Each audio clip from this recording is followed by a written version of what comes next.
সোনালীর কিচেনে সবাইকে স্বাগত। আজকে আপনাদের সাথে শেয়ার করব কাতলা মাছের একটি রেসিপি। কাতলা মাছের বিভিন্ন রেসিপি আমরা সকলেই বানিয়ে থাকি। তবে আজকে যে রেসিপিটি বানাবো তা সামান্য কিছু উপকরণ দিয়েই বানিয়ে নেব। তার স্বাদ কিন্তু অসাধারণ হয়ে ওঠে। আসুন দেখে নেওয়া যাক কিভাবে বানাচ্ছি। এখানে আমি ৬ পিস গাদাপেটি মিলিয়ে কাতলা মাছ ভালো করে ধুয়ে নিয়েছি। তাতে সামান্য পরিমাণ লবণ আর হলুদ গুঁড়ো মাখিয়ে নেব।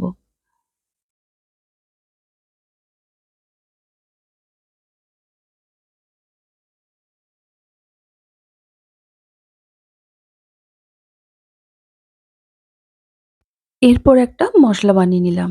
এখানে ২ টেবিল চামচ টক দই দিয়েছি। তাতে ১.৫ চামচ জিরে গুঁড়ো, ১/২ চামচ হলুদ গুঁড়ো, ১ চামচ লাল লঙ্কার গুঁড়ো দিয়ে দইয়ের সাথে ভালো করে মিশিয়ে নেব।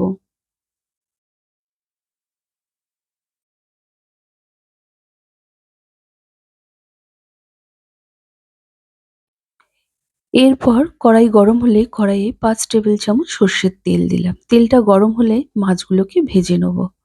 এক পাশ লালচে করে ভাজা হয়ে গেলে মাছগুলোকে উল্টিয়ে দেবো। দুপাশ যখন লালচে করে ভাজা হয়ে যাবে মাছগুলোকে তুলে একটি পাত্রে রেখে দেবো। তারপর যে বাকি দুটো পিস থাকবে সেই দুটোকেও একইভাবে ভেজে নেব। পুরনো বন্ধুরা আমার পাশেই আছেন। যারা আমার নতুন বন্ধু তাদের কাছে অনুরোধ রইল প্লিজ আমার চ্যানেলটিকে সাবস্ক্রাইব করবেন আর পাশে থাকা বেল আইকনটি অবশ্যই প্রেস করবেন। এতে আমি যাই রেসিপি আপলোড করি না কেন নোটিফিকেশন সবার প্রথম আপনার কাছে গিয়েই পৌঁছাবে। ওই মাছ ভাজার তেলেই ১/২ চামচ গোটা জিরে, একটা তেজপাতা, ৪ টে এলাচ, একটা দারচিনি ফোড়ন দিলাম। ফোড়ন থেকে একটা সুন্দর গন্ধ বেরালে দুটো মাঝারি মাপের পেঁয়াজ কুচি করে নিয়েছি সেটা দিয়ে দিলাম। সেটা দিয়ে বেশ কিছুক্ষণ নেড়েচেড়ে নেবো। পেঁয়াজের কালারটা যখন হালকা বাদামি বর্ণের হবে সেই সময় যে মশলাটা বানিয়ে রেখেছিলাম সেই মশলাটা দিয়ে দেবো। সাথে মশলার বাটি ধোয়া জল আর স্বাদ অনুযায়ী লবণ দিয়ে কষিয়ে নেবো।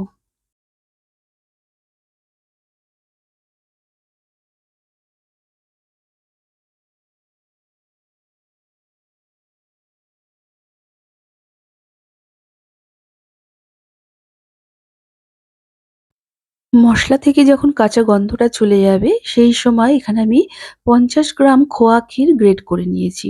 সেই খোয়া ক্ষীরটা মসলার সাথে মিশিয়ে আরো কিছুক্ষণ রান্না করে নেব। কাতলা মাছের এই রেসিপিটি আপনারা একবার হলেও বাড়িতে বানিয়ে ট্রাই করবেন। আর আমাকে অবশ্যই কমেন্ট করে জানাবেন। যদি ভালো লাগে একটা লাইক ও শেয়ার করবেন।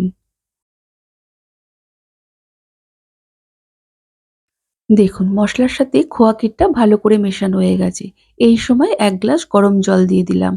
এই রান্নাটায় গরম জলটাই ব্যবহার করবেন। জলটা দিয়ে মসলার সাথে ভালো করে মিশিয়ে গ্যাসের ফ্লেমটিকে হাইতে দিয়ে ঢেকে দেবো। এই রান্নাটা না একটু গা-মাখো হবে। দেখুন ঝোলটা ভালোভাবে ফুটে উঠেছে। এই সময় ভেজে রাখা মাছগুলো দিয়ে দেবো। সাথে ৪ টে কাঁচা লঙ্কা দিয়ে ভালো করে মিশিয়ে গ্যাসের ফ্লেমটিকে মিডিয়ামে রেখে আবারও ঢেকে দেবো। আমি এই রান্নাটায় পরিমাণ মতো লবণ দিয়েছিলাম। তাই জল দেওয়ার পর আর লবণ দেওয়ার প্রয়োজন হয়নি।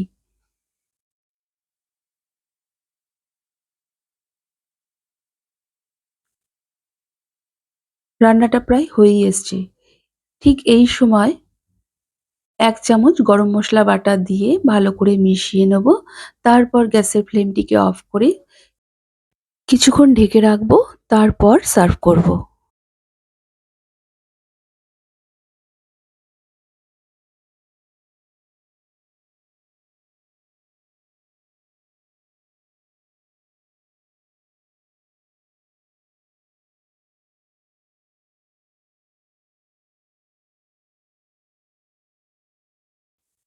সাদা ভাত, ফ্রাইড রাইস, পোলাও এসবের সাথে সার্ভ করা যাবে।